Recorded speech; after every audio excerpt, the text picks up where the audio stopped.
le Jamaïcain bu demee tey jii dimanche après le match dem Jamaïque buy dellu si dimanche prochain la da nga koy jëlee aéroport mu ñëw rek football si xam nga yooyu yëpp quand l'équipe ne gagne pas nit ñi dañuy seet sur qui tirer. Et c'est comme ça. C'est comme ça il faut l'accepter et avancer. d'accord Pape Maguette. macha allah rafetlu laaj yeeg tontu yëpp man fi may laajee rek mooy nekkam ci biir tanière bi parce que dañuy wax ne d'ailleurs lu njàgg dégg la comme nag mi ngi fii toog tey nekkatu ci football nekkatu ci wala boog nekkatul joueur mën nañ ci wax xëy na nekkam ci biir tanière dañu wax ne moom nit la koo xam ne da daan génn bay génnloo ay nit. voilà dem ci ay soirée ak ay affaire yu demee noonu hélas playboy quoi hélas noceur ok ñu ngi fàttaliku d'ailleurs batom ba ak bi mu doon wër géej gi di def ay vacances ak yooyu est-ce que par exemple loolu bu dee dëgg la nekkin boobu bu ko nekkee ci tanière nekk ko fële ci équipe yi nga xam ne ay tubaab yi parce que ñoom li ñu gëm mooy méthode ak yooyu est-ce que du loolu muy expliquer lii Pierre doom laaj léegi fi mu jóge ak fi mu daanu si teg mu confirmer ko moom c'est-à-dire que performance am ci wàllu football est-ce que hélas carrière am waru woon a gën a gudd ko lii. d'accord loolu daf may neex tontu d'abord vacances laa nekk man am naa droit def lu ma neex. déjà sama club bu fekkee nag daf may juger samay vacances ça veut dire qu'il y a un problème vacances laa nekk. vacances kay am naa droit def lu ma neex nag je suis en vacances xanaa kuy liggéey nag ba pare di nga dem vacances yi. bu fekkee loolu la ay mosuma yaakaar ne tamit loolu la. veille match yi quoi. les veilles des matchs génn yi. tey laa la koy wax. nit mënul taxaw ni la gis naa El Hadj Diouf veille de match. kon ay sos la woon. xam nga wax ji dafa bëre woon.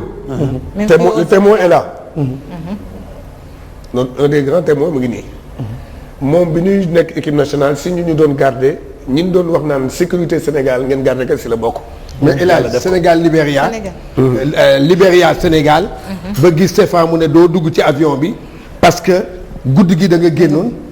boobu nag jënduma sax et je vais te le dire. waaw waxal man kay li may wax du dëgg. waaw. nit mun la taxaw ne léegi gis nañu El Hadj Diouf génn. léegi wax jooju lu ko doon indi. dégg naa lu nekk. El Hadj Diouf lii El Hadj Diouf laa El Hadj Diouf li ngeen di déggee noonu laay déggee.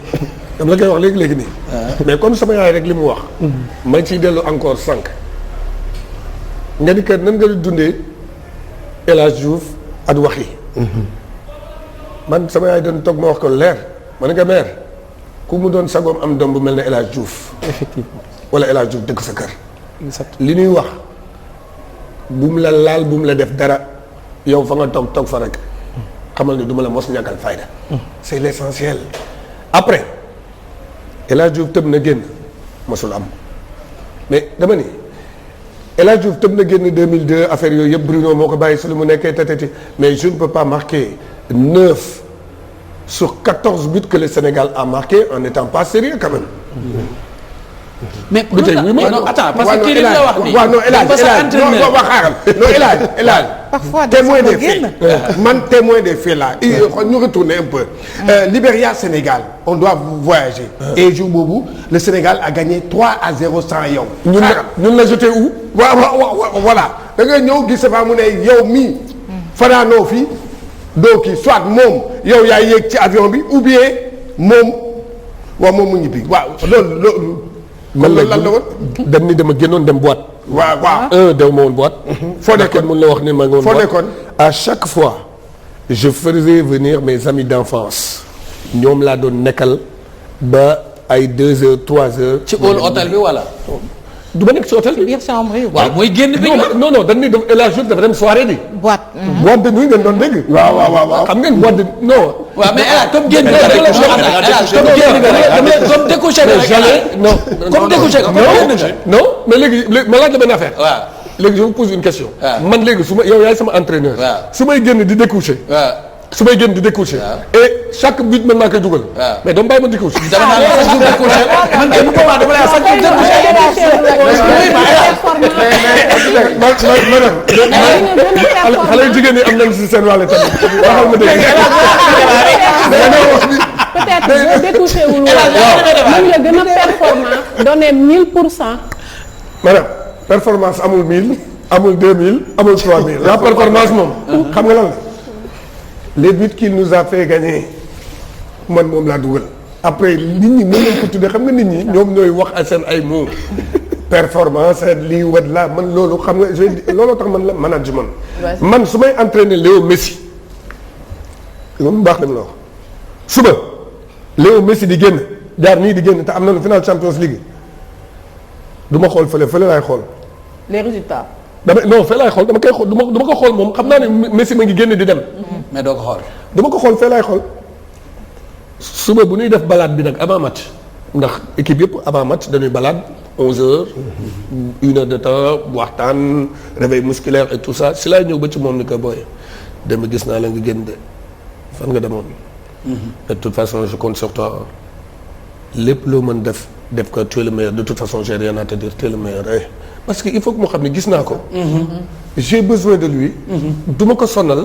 et que xam naa ni tamit sama place bi su nooyee moom moo tax. waaw d'accord léegi est-ce que loolu également dina am benn rigueur ci biir équipe bi parce que dañuy xam ni groupe bu ñu nekk en regroupement c'est pour que ñoom ñu rester ñoom ñëpp dans un même lieu mais bu fekkee dafa am ñoo xam dañuy génn di dem boîte comme nañ la ko doon waxee ñeneen ñi aussi di la topp ñu naan El Hadj sax mi ngi yóbbaale ñeneen ñi di influencer ñeneen ñi est-ce que du am également benn impact ci match yi ngeen doon def. dama ne bu fekkoon dana si am impact du ñu mos a qualifier coupe du monde parce que 2002 groupe bi ñu amee woon mooy groupe bu ëpp caractère ci monde bi ci équipe bi ma mos a xam suma àdduna yëpp mooy 2002 groupe boobu ku dul woon Bruno Metsu ak Bocandé mënu ko téye. c'est impossible. man la ñun suñu biir dañ doon xeex ñun suñu biir am na ñoo xam ne joué nañu ba jeex mos nuyante. te n'empêche bu ngeen nekkee ci terrain mais suñu nekkee ci terrain bi les états d'âme on les met de côté. mais tu joues avec quelqu'un vous êtes un groupe mais on n'est pas obligé de se faire la bise ou de se parler. tout à fait. une vie de groupe moo demee noonu. fu groupe nekk rek ay affinité dina fa nekk. fu groupe nekk affinité dina fa am c'est normal. mais comme ni may wax et je le dis encore. surtout aux Africains ndax loolu lu tardel Afrique si la bokk. jugeons les gens selon les résultats qu'ils te donnent. pas ay détails ndax détail du def lu dul tardel nit. yaa may déggoo ma détail day tardel nit te détails yi man aw ma jotu détail franchement je dis aw ma jotu détail parce que El Hadj génn la coow li bëri man loolu la ma daan dale de damay tëdd suma néeg nii. El Hadj il faut ma bàyyi la ak Pierre. parce que damay continuer rek. mais damay bañ mu romb fii nii. déedéet bi tey même ma tuuti foofu. damay continuer rek may ma rek ma continuer bi tey dama daan tëdd sama néeg nii xoolal di lire tamit El Hadj Diouf ma toog rek man xam nga la moo nekkoon sama bopp bi wax ji di bëri yëpp. ñoom ñëpp dinañ tëj seen lamine après match bi. ok défi la doon ci yow. yow défi la woon ci yow. man je suis un homme de défi. motivation quoi. bien sûr. mais bi tey pour dolli ci li mu wax effectivement il y a eu beaucoup de fake news concernant l'équipe nationale de 2002 te ni mu ko waxee moi j'étais un témoin oculaire perception bi nga xam ne moom le président Souris amoon Joseph Ndong ministre ak Abdou Karim Metsu dañu nekkoon en avance sur les Sénégalais man dama leen mës a wax benn affaire Coupe d'Afrique Sénégal Nigéria ba ñu fa jógee laa defoon benn correspondance adressé ko ministre des sports. muy à Bamako. non 2000 Coupe d'Afrique 2000. quart de finale. ah 2000 mooy bi policiers nigérians yi indee xaj yi pour tere joueurs yi génn. mais boobu El Hadj nekku fa woon. voilà man ci boobu. laa defoon benn rapport ndeysaan. waaw adressé ko ki nga doon wax léegi sa paa bi. Demba Sall waaw mu jàpp ci ma ne leen Sénégal il faut que ñu xam ni que joueurs yi ñu yore bu ñu leen jàppee ay joueurs nañ leen jàppee ay chefs d'entreprise parce que ku ci nekk ci ñoom tu pèses des milliards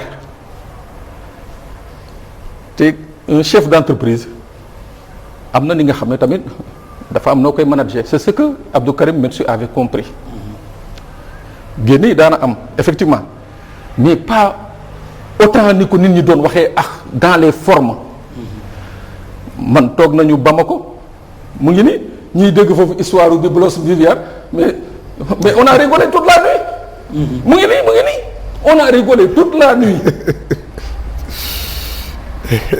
parce que doomu président ñëw na nuyu leen mais geex na après ça a été sujet d'interprétation diverses. donc c'est-à-dire en fait le problème mooy que comme ni mu ko waxee léegi gis nga dans les plus grands clubs dans les plus grandes équipes au monde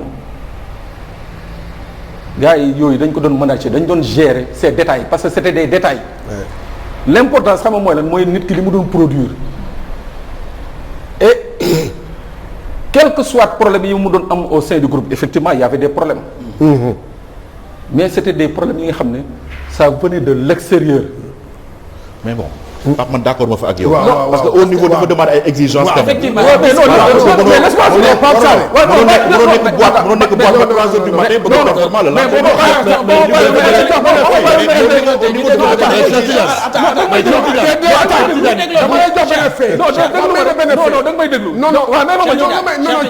Cheikh Tidiane yow foofu laa lay tontoo non mais yow da nga may déglu ba pare da nga may déglu ba pare oui ma Pape Sane da nga may déglu non dafa wax da ngay bàyyi Pierre daaneel nga ñëw. voilà Pierre non non même xaaral Pape yow da ngay ñëw ci Pierre ci yow la nekk. non mën na continuer ba dama non c'est que dafa am benn fait au niveau dafa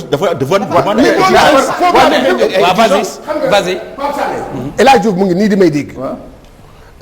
comme ni ko Pierre waxee moom mooy au niveau dafa am exigence lu muy laaj. D'accord te loolu kenn mënu kaa di moom xam na ko. D'accord c'est que day am ay affaires yoo xam ne ay exception la mais du bari mais c'est que dama lay wax benn affaire la génération de 2002 gañewul dara et pourtant Bamako on était proche du titre. Et il y avait des choses amoon na lu xewoon Bamako maa ngi koy wax léegi Byblos. waaw ce qui s'est passé à Byblos. lan moo non attends xam nga Byblos yaa ngi fàtte mooy xeex ba. ban xeex. bon amoon na fa benn xeex boo xam ne ñun. mais man ils ont dit que. voilà Byblos ils ont dit que man El Hadj Diouf te jour boobu ngeen ñuy wax di Byblos j'étais pas là-bas. voilà et Lamine Diatta peut le témoigner. waaw jour boobu man ñëw daw ma Byblos. waaw non mooy jour bi ñu gagné suñu premier match. waaw ñu dem. waaw bu ñu gagné. coach bi daf ñu doon may la soirée. ñu génn. man jour boobu génn ma sax. et pourtant je vais même aller loin. waaw. lu tax tey jii Maliens yi. faral nu final bi. il paraît que dañu El Hadj Diouf moo wax. waaw. et je le jure. RFI sur la tombe de ma grand-mère. bi nga xam ne moo gën a lu nekk. barke Serigne Saliou Mbacké mosuma wax ci Maliens yi kenn mosuma génne def la lii mosuma ci wax. mais qu'est-ce qui s'est passé au Byblos. non Byblos nee xeex dafa amoon. mais man ba léegi nii xeex boobu. daw ma parce que fekkoo ma ko après le match jour boobu génn ma. sur les exigences non c'est sur les exigences du haut niveau. ce qui s'est passé bon là dama ko koy concéder. comme moom bu ko waaye ce qui s'est parce que Byblos dem si yàlla Bruno Metsu mu nga yoon ci biir. il y avait des joueurs là-bas. xeex am fa. ba ñun journaliste. mais ban tour la ñu génne. ah non ban tour la ñu génne. ah ban tour la ñu génne. waaw ban tour la ñu wax kan moo El Hadj Diouf. waaw loolu la ñu wax voilà. te ban nekk waaw El Hadj Diouf la ñu wax dañu ne El Hadj Diouf moom moo indi xeex bi foofu bi coow li amee ñun ñëpp ñu def. alors que El Hadj n'était pas là-bas. waaw bon mais il y avait des joueurs là-bas. quel que soit mais pourquoi du tout Metsu était là-bas non mais doo dégg léegi non mais xam nga lan la mais gi nga yooyu laa lay wax ce qui s'est passé en 2002 et alors que 2002 on était proche de la coupe. c'est ça exigence. loolu nag dama ciy tontu dama ciy tontu balaa ma koy rëcc xam nga tax ma wax ko lool. non si on a loupé si bu nu loupé tey ji bu fekkee gagné wuñu coupe d'Afrique boobu. waaw il faut que mu leer. coupe d'Afrique boobu bu ñu ko gagné wul lenn rek moo tax gagné wuñu ko. mooy lan xam nga mooy lan. waaw manque d'expérience. xam nga tax ma wax la lool. waaw on joue contre l'équipe qui était l'équipe bi gën am expérience ci Afrique. ça le Grand Cameroun. le Grand Cameroun ñun sunu amoon expérience mooy comme sunu match ak Turquie sunu amee expérience xam nañu jour boobu du sunu joueur ay xale lañu xarañ nañu mën nañu daw ñoo ngi wane adduna bi yëpp ñun ñoo fi ne ñoo fi mën song bu ñu dugal ñu benn but bi noonu nan la tuddeeti woon sax but en or. waaw but en or. mais da ngay taxaw xaar dem penalty la yàlla may nga jël ko. kon Turquie expérience la ñu amul woon moo tax coupe d'Afrique boobu et ñun Cameroun bi mu ñuy gagné les gars nañu waxante dëgg on faisait partie des 2 meilleures équipes d'Afrique. mais Cameroun boobu balaa nga ko doon gagné da ngay yeewu suba teel. et que si biir match bi aussi on a des occasions comme eux ils ont des occasions. occasions yi ñu am. c'était coup par coup. ndax ñun dana am occasion bu leer nañ Henri Camara. mais bu leen fàtte ni jour boobu.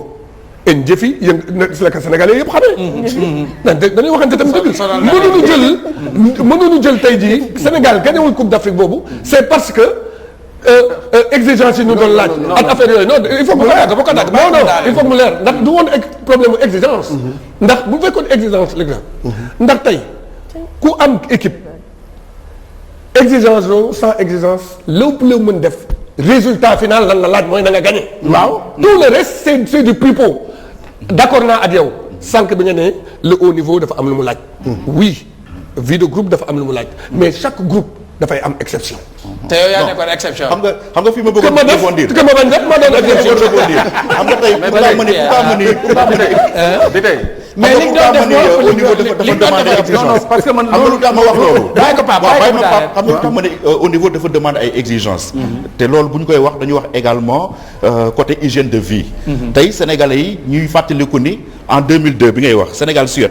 Sénégalais yu bëri xamuñu ni wala fàtte nañ ko ni à deuxième mi-temps Ibrahimovic dugg na football. Ibrahimovic. bi ngi football tey di ba léegi. buy football tey da ngay foog ni kii mi ngi soog a génn école de football. ana joueur Sénégal yi mu doon footballal ñëpp arrêté nañu football. mais ana Eto'o du Sénégalais mais arrêté na tamit. ñëpp bàyyi nañu mais non. Eto'o du Sénégalais arrêté na je donne l'exemple du Sénégal parmi les 23 joueurs sénégalais. il faut que nga xam ne nag les Sénégalais au niveau ba léegi. donc dégg ko ba mu daaneel. il faut mu xam am na de haut niveau dafa am lu mu laaj pour nga mën a persévérer dans la performance et dans la durée. Malheureusement loolu amul te loolu mën naa ne peut-être li ñu doon def ni moom moo ko waral. war a nekk ci regroupement war a noppalu nga ne non damay dem dox ba 2 heures du matin le lendemain peut-être mën nga dugal but mais loolu dans la durée performance bu mënoo ko depuis 1900 quand on parle de durée on doit parler depuis 1960 quand même. Ibrahimovic joué na 2002 bu ñuy wax durée rek joué na contre yow te Sénégal yi ba mi ngi performé. le football 2002 commencé wuñ ko fi. te duñ ko fi mujjee su ñuy wax durée on doit parler de 1960 ndax depuis 60 ba léegi gagné woon dara. non mais suy wax durée yéen lay wax seen carrière non je parle de bu ñuy wax durée. c'est football Sénégal. mais aujourd'hui pour man génération bi gën a baax ci génération du football sénégalais c'était 86. si je ne me trompe pas. ou même 90. damay dégg mais gagné wuñu. c'est pour une seule raison. lu tax nga bëgg ne 86 moo gën a baax wala 90 parce que 86 Caire gis nañ fi ñu toog quart de finale. 90 oui mais non 90 Alger la woon. Alger demi-finale la ñu mën a traité. mais demal 2002. mais Cheikh Tidiane yow mi gën a xam football. Cheikh Tidiane waaw déglu ma Cheikh Tidiane. yow mi gën a xam football. aujourd'hui yow mi gën a xam football. Cheikh Tidiane. est-ce que tey jii xam nga ni. équipe bu ñu yóbbuwoon Ghana. c'était une belle équipe. la meilleure équipe bi waroon gagner Coupe d'Afrique fii. et je le dis. te tous les amateurs du football xam nañ ko.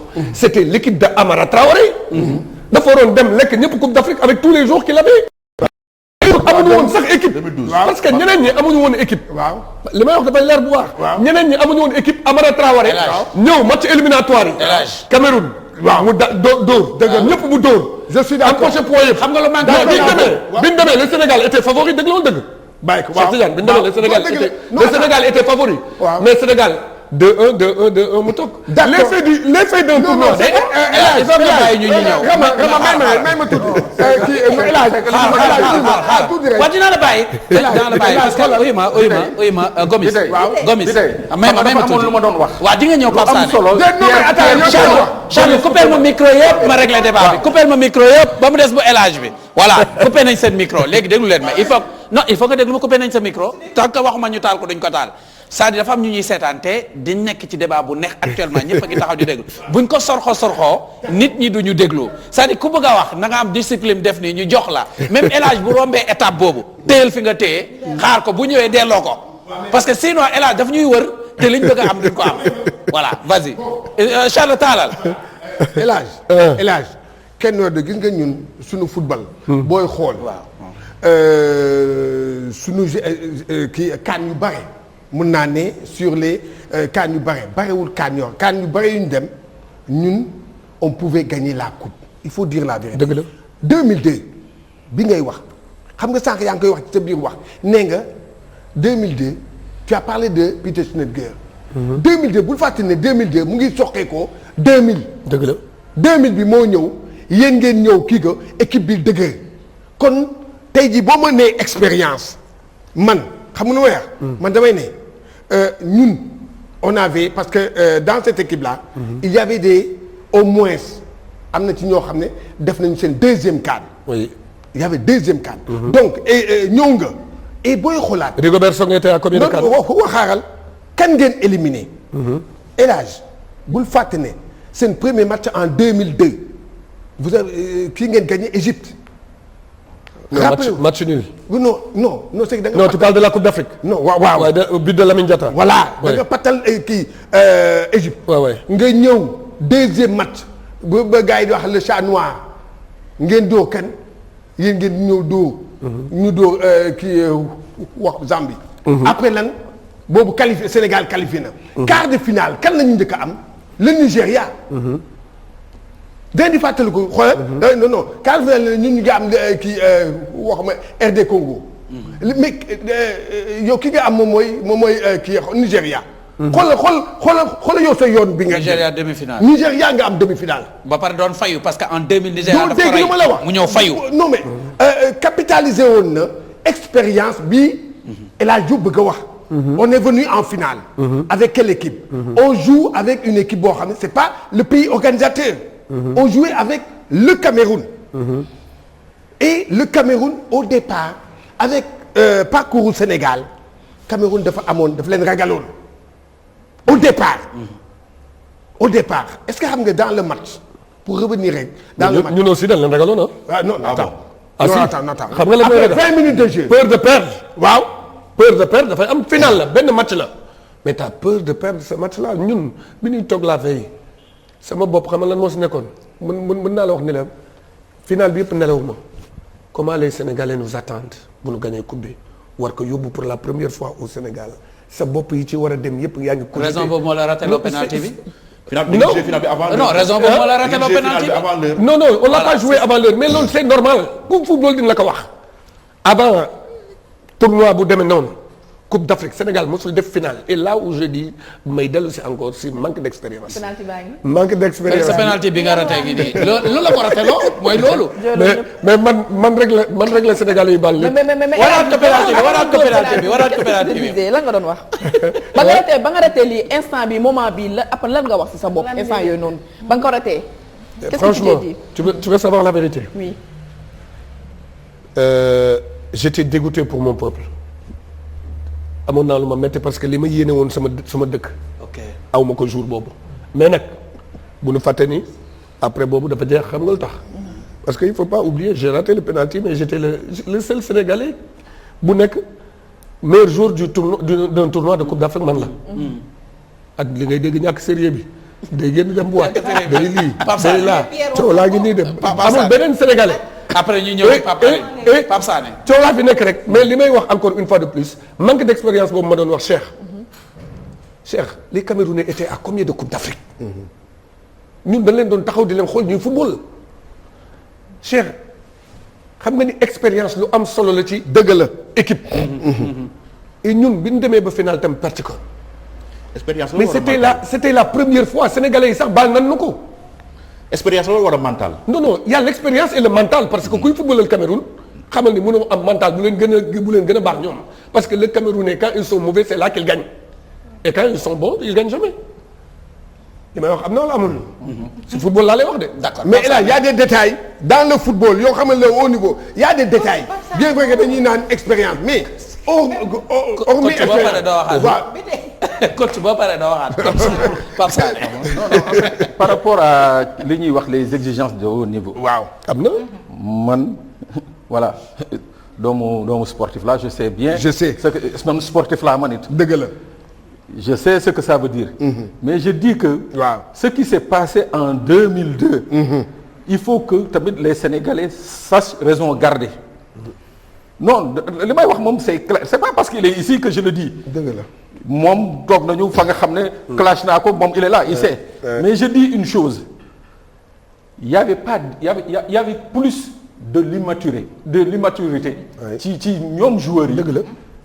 et au sein de l'encadrement coach bi Abdou Karim Bruno Metsu. ce que les gens n'ont pas compris mooy c'était sa première Coupe d'Afrique. Bruno loolu moo doon premier coupe d'Afrique am. kon moom il n'avait pas d'expérience. voilà. amul expérience. di coach ay xale yu amoon expérience. non déedéet non c'est-à-dire ci wàllu haut niveau boo gis non moo tax loolu du dara. non Pape Sané les gars si. bàyyi leen ko ma àggale bàyyi leen ko ma àggale. oui ma. mais s'il vous plaît bàyyi leen ko ma àggali. waa ngeen ni Belmadi. mais bu leen fàtte ni yéen a ko fi wax sànq. yéen a ko fi wax sànq. bàyyi leen ko mu yegg. mais yéen a ko fi wax sànq. Belmadi gagné na en 6 mois la Coupe d'Afrique. mais xam nga loolu lan la tudd. exception. ok Pape Sané. waaw Pape Sané continue. s'il te plaît comme non c'est-à-dire c'est très simple c'est-à-dire en fait. ci cas boobu précis xam nga nañ ko mën a analyser mooy li ma wax noonu ñàkk expérience bi mooy benn. ñaar mooy que les footballeurs wax fa dëgg yàlla nekkoon nañu ci benn euphorie bi nga xam ne. ñoom dafa am pression ba nga xam ne ñoom ñi ngi ko doon subir ay ministre di la woo mu ngi nii kilifa boo xalaat Sénégal dina la woo c'est-à-dire ñoom toog nañu benn moment ba nga xam ne concentration ñoom amatuñ ko woon. looloo tax ñu dem boîte yi. waaw non du loolu mais Bruno intelligent qu'il a été. pour loolu yëpp mu mun ko gérer mun ko canaliser. j'ai dit que il a été très subtil et très intelligent. ci naka. mooy que mu mun a ku ci nekk ak sa personnalité mu gérer la noonu. rigueur militaire bi nga xam ne moom la ñu bëggoon indi mu dem wax ak kilifa le staff wax ak ñoom xamal leen ne que lii mënul nekk j'ai partagé avec tel et tel lii mënul nekk lii mën a nekk mooy nañu pousser les gosses au rendement. Et pour ça on est obligé de desserrer. am na nag ñi nga xam ne ils ont respecté la consigne mooy toog benn place ña nga xam ne mais moom bu demoon bay génn di ànd ak ñoom kay mais c'est que moom il contrôlait son équipe moom bu doon génn di ànd ak ñoom il contrôlait son équipe. mais Biblos il ne les a pas contrôlés. non Biblos kii d'accord Biblos li fa xew. man xam naa li mais Bruno de Pape non man nekkuma fa woon Cheikh Tidiane ñu xamal ak yow Cheikh Tidiane wóor na yàlla xam nga mosuma génnee nit ci plateau bi tey daal la génnee plateau bi. kon Cheikh ñoo ànd dem.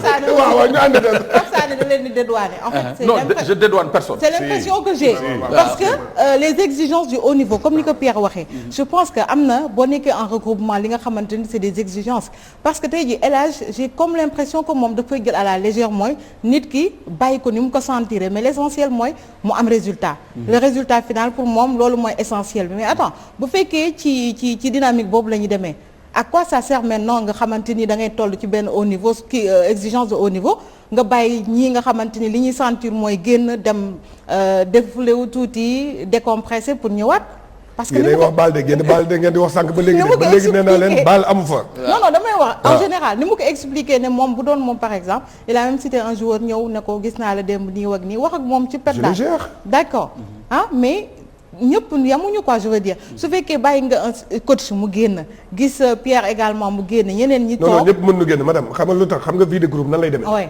je t'explique vie de groupe xam nga nan lay demee man maay coach bi yéen ñii ñëpp man maa leen di coach mais la superstar Neymar Paris Saint-Germain day blessé dem Brésil faju ji waaw mais un jour normal mënul blessé naan day dem dëkkam faju ji loolu il faut que vie groupe noonu lay demee mais n'oublie pas une chose nag am na looy fàttali que les joueurs sont très intelligents entre eux et comme ça lii El Hadj Diouf mën def mu jikk man maa ngi tudd diw mënuma jikk pourquoi ma koy def voilà c'est que les joueurs aussi sont intelligents il faut pas que ngeen yaakaar ni El Hadj bu génnee rek kii dafa naan man damay génn c'est pas comme ça ça se passe pas comme ça dans un groupe mais on a vu la preuve maag Fadiga ñoo bokkoon nekk mais Fadiga bu fekkee du woon football bu fekkee du football fu ma nekk ma nga fa am na wala amul mais bu ma doon génn di dem mais Fadiga foofu lay topp du ma topp te laat dama koy dellu sax li mu doon wax lu mu la doon wax booy dem booy dem te du la topp lu mu lay wax caabi jaa ngi foofu ma teg boo ñëwee ubbi. caabi daa ngi foofu ma teg ba pare damay jël ñaari caabi. caabi bi may ubbi. ak caabi bii rek la problème bi yëpp yóbbaale suba match bi. ñaari caabi yëpp. yàlla yóbbaale. bi ngay ubbee ak bii rek la problème. ñaar yëpp pour wax la li Cheikh doon wax sànq. groupe il faut que tamit les joueurs sont très intelligents. parce que Mbappé at Neymar ni nu mel ci équipe bi ñeneen ñi duñ ko jéem a mel je n'ai discuté avec Abdou Diallo et Gana et c'est des joueurs yu nga xam ni il faut que nga nangu leen loolu dafay am dans un groupe ñëpp mën nu yem. bu ñëpp yemee sax moytul ma groupe boobu. c'est comme ça mais il faut que tamit intelligence su yeneen joueurs yi ngeen kii ko. ngeen def ka ci mais waxuma ni man du ma wax sama équipe na ñëpp génn. c'est le bordel. C'est ça. non mënul nekk. d'accord mënul nekk. bi day jàngat bi ñu ciy def dañuy ñëw ci fi nga xam ni fa la dooree moom El Hadj Diouf am lu ñu ci tënk rek lu ñu ci seetlu. muy loo xamante ni li olof di wax ni gone tuddul gone ku ne la tudd. ëllëgum réew yàlla nga ko dëxëñ ci biir ndaw ñi. sa doom li mu bëgg ne ci boo ko ci tàggatee mën na doon dara. def taxaw seetlu ci li mu wax ay waajuram fa tubaar fa kàlla li nga xamante ni moom la ñu dundee ak moom ni ñu ko yare ak ni mu màggee loolu it li muy firndeel mooy li olof di wax ni ku sonn sa doom la sonal waaye ku tedd sa doom moo la teral fi ñuy ñëwee ci El Hadj Diouf en tant que moom dafa nekkoon jëmm joo xam ni souvent ci rendez-vous yi ñu ko doon xaar bu ñëwee dañ fi indi loo xamante ni ñëpp dañuy bég mu nekkoon koo xamante ni gagneur la woon loolu li ko mayoon lan la ay rakkam tey ñu mën ci jàng. reprendre question bi encore lan la. da nga nekkoon joueur boo xam ni esprit de gagnant mooy ñëw ci terrain. li la mayoon loolu lan la ba à chaque fois tey jii boo ñëwee fi ñu lay xaar li ci ëpp ñu gis la foofu ngir say rakk mën ci jàng. loolu lan la man nag sénégalais pire la. wàcc naa alxuraan ñetti yoon alxuraanu Bassirou Diop laa jànge ñetti yoon alxuraan pare dem jàngi laxdari yu. vrai sénégalais la. vrai c'est que li ñuy star bi li ñuy gis ak payet yi. ak bad boy mi ñu la doon tuddee. waaw yooyu yëpp mën nañ ko gis. grave mais dama lay wax sénégalais pire laa xam nga lan moo ma doon may jom at fulla at fayda. at fit sénégalais laa sama yaay day dem marché. bugguma kenn dégg ñu may li ma waral ci match bi dinaa ko def ba mu jeex takk dama am ay xarit yu nga xam ne dañ may tiitaroo Sénégal waruma leen laisser tomber je suis un soldat de la nation ñi ñuy chanter hymne national bëri wuñu donc man je suis un privilégié là loolu dama ko war sàmm man noonu laa doon doxee sunu biir vestiaire sax xam nga lan la doon wax on nous tue mais on ne déshonore pas loolu la ñu jëloon def ko sunu slogan man c'était ça et sunu joueurs itam mën nañ leen wax bu Bruno daan wax ba pare ba El Hadj Malick Sy Souris que bi may nuyu de passage un très grand président aussi dundal bu Bruno wax xëy ba pare Jules wax Souris wax amoon naa fit gu nga xam ne damay jël bu Bruno ne kan moo bëgg wax man damay jug à chaque fois ñun man leen les gars si vous défendez man je sais comment gagner un match bu ngeen défendre bu baax man ma lijjanti match bi te noonu la doon demee lu ma gëmoon la parce que tamit loo gëmul tamit doo ko def te loo gëmul defoo sa jom ak fulla ak fayda tamit mënoo ko def c'était tout et à part tout ça là nag nee naa la lenn li nga xam ni peut-être que yàlla jagleel na ma ko mooy j'ai un talent pur qui peut me permettre d'éliminer qui peut me permettre de voir plus vite que les autres qui peut me permettre d'être li nit ñi di bala fi nit ñi di dugal seen tànk fi nit ñi di dugal seen bopp man foofu laay dugal sama tànk loolu lépp ci footballeur la après doo xam lan la dafa am xeetu footballeur yi nga xam ni yàlla moom moo leen di sàmmal seen bopp moom moo leen di bàyyi la seen bopp ñu demee noonu man si boobu laa bokkoon parce que bi may wax suma xarit bu fekkee Mame Balla ma ngi dégg mën na ko dégg bi may wax naan Sénégal maa leen di njëkk yóbbu coupe du monde je devais avoir 8 ans xaw ma lan moo ma doon wax loolu. d'accord xaw ma lan moo ma doon wax loolu. et tout ça c'est mënuma la ko mënuma ko expliquer mais li ngay laaj nii rek moo di lenn laa gëmoon sénégalais buy ñëw di seetaan ci match. am na ñuy mer bu ñuy ñëw. mais kuy ñibbi da nga kontaan boo demee itam di nga am li nga nett. d'accord El Hadj lan moo nekkoon sa relation particulière bi nga amoon ak Bruno Metsu dañoo gisee woon yéen da ngeen jegante woon yéen ñaar naam tanière bi mënoon nañoo wax ni Bruno Metsu moom coach management am ñëpp ko rafetlu woon mais dañoo gis ne yaag moom seen relation ak Bocandé bi nga amoon c'était très très particulière est-ce que loolu moo taxoon na El Hadj briller plus en équipe nationale que ci club am. Parce que les relations ak say entraîneurs sa club c'était un peu tendu est-ce que loolu moo ko doon expliquer. damay dellu si rek si benn affaire sànq li mu doon wax Pape Sané Bruno amul woon expérience xam nga fan nga koy xamee expérience entraîneur dafa baax tamit. parce que Bruno benn coupe d'Afrique la def. Bruno lu coow li di bëri yëpp benn coupe d'Afrique la defat Sénégal. ak benn coupe du monde. mais imagine noonu Bruno Metsu ñu bàyyi ko fi 3 ans ou 4 ans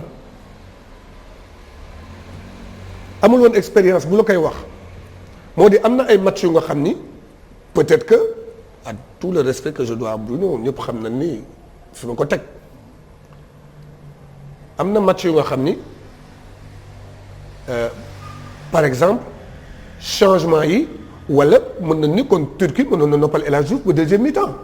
am na yeneen entraîneurs yi dañuy jël yeneen risques yi. yaa ngi dégg expérience Bruno nit ñu sax baal sa question naa si ñëw de xam nga Bruno nan la ñëwee Sénégal.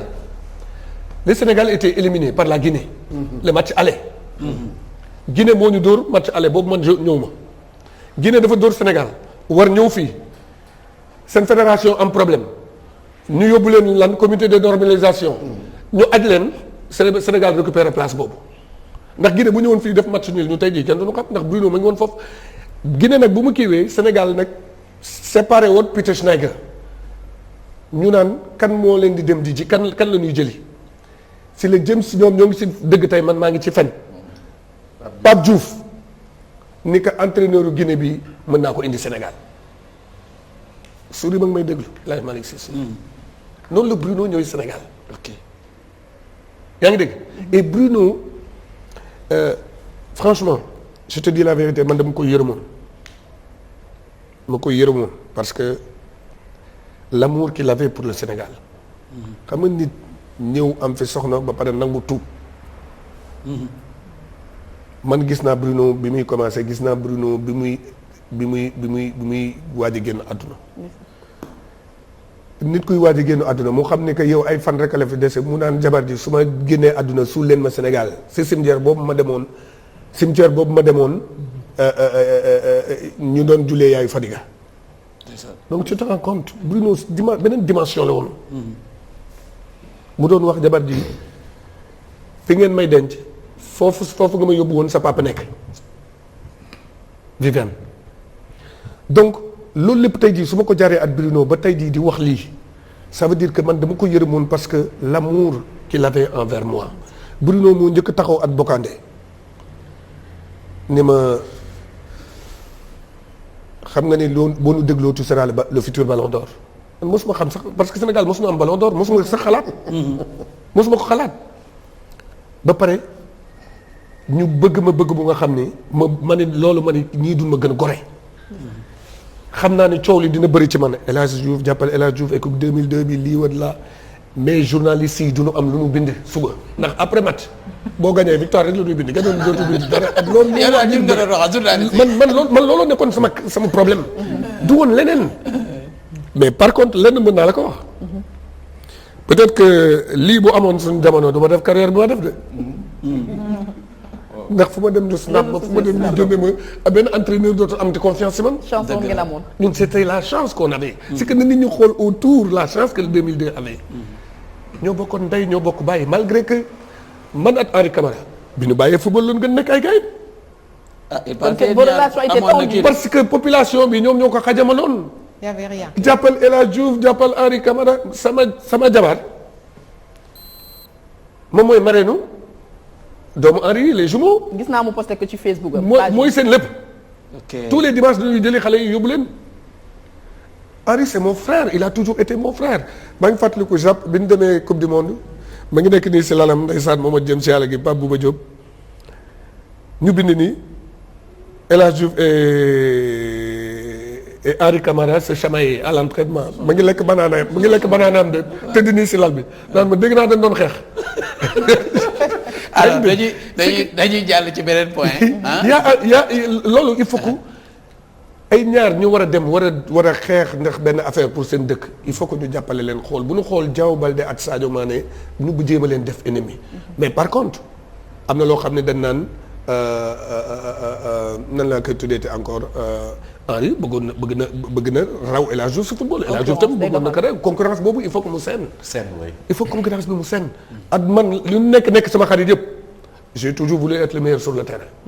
te xam nañ ko l'entraînement aussi c'est la même chose ndax maa fay jëkk te maa fay mujj. ku bëgg nag def na man ñëwal ñu def. d'accord mais Bruno pour li nga doon wax rek at Bocandé. mention spéciale aux deux. franchement. dese la tudd dara Sénégal ci li ma yaakaar. conflit bi nga amul ak Gia Ouye loolu moo tax sa club boobu noonu tu t'étais pas brillant. su ma la waxee ne lan moo tax ma. boo amee problème ak entraîneur Liverpool. xam nga kan moo tax ma signé Liverpool bëgguma woon signé Liverpool man Barcelone laa bëggoon signé ci. c'est le club de mon cœur. Gérard Ouye moo doon mocc Bruno di ko mocc matin midi soir xamante nañ ñoom ñaar. xamante nañ bu yàgg. bi Bruno nekkee joueur vrai gars yi nam la dimbali ma jox ma booy bi dimbali ma jox ma booy bi. man maa ngi signé Liverpool joué gu ma woon sax benn match coupe du monde. la veille de notre match contre la France laa signé Liverpool. te joué gu ma benn match coupe du monde. donc Bruno joué na si lu bëri. et seen xuloo tamit xuloo na ndax loolu mu ne ko je t'ai donné mon petit et tu t'occupes mal de mon petit Bruno woo na ko wax ko. indi ko ay jafe-jafe. donc pour te dire rek lii gars yi di wax li ñu xam moo ëpp. mais nag loolu moom mooy safal cin gi. ok ba ñu jàll ci beneen point mais dafa am benn mbir bu ma ko bëgg a xam na dina ree El Hadj sa godaas yu rouge yi. El Hadj godaas yi li mu jël ci léemaay bëri na El Hadj dama daan gis dama koy tekki wax dugal wax la daan wax foofu ci daal yi. dama amoon sama bi may football nag dama amoon ñaar ñu nga xam ni ci man la ñu woon. et j'ai eu la chance bu rëy la. di ziar sama mbokk murid yi chance bu rëy la fekkante bokkat jamono sëñ Saliou Mbacké. yal na nu yàlla taas si barke. amiin yaa rabbi. mu ma daan wax ay ñaan yu ma daan def. ci daal di wax sëñ Saliou yàlla jële ko fi.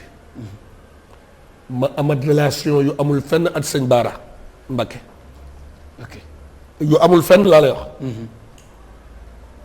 ndax bi ma tubaab yi ne kii ngay après sur match France mais kii nga def nii sa kii bi xanaa moom mooy footballeur bi gën mag France. waaw dama ni leen après coupe du monde bi laa leen di tontu.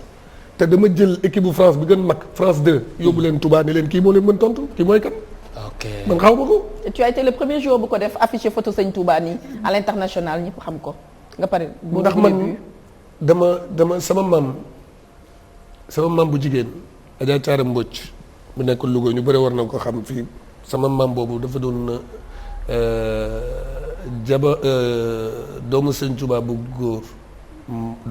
góor moo ko dencoon man dama si juddu man sa Maam Mor Talla Mbodj moom la sëñ Moustapha Bassirou waxoon ne ko toogal ma Ndar kooku moo ma yar man dama juddu si murit jàng ay madlabul safaaxu jàng jawatu bil furqaani rabbil muhin dama jàng ba pare balaa may def football yii yëpp affaire u caaxaan la mais avant chaque match mosuma blessé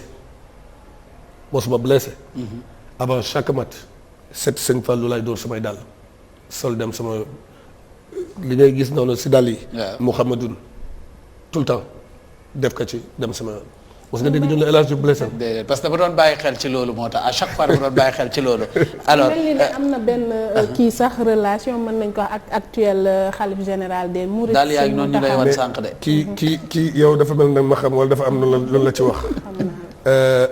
man maa ngi jébaloo si sëñ Koso Mbacké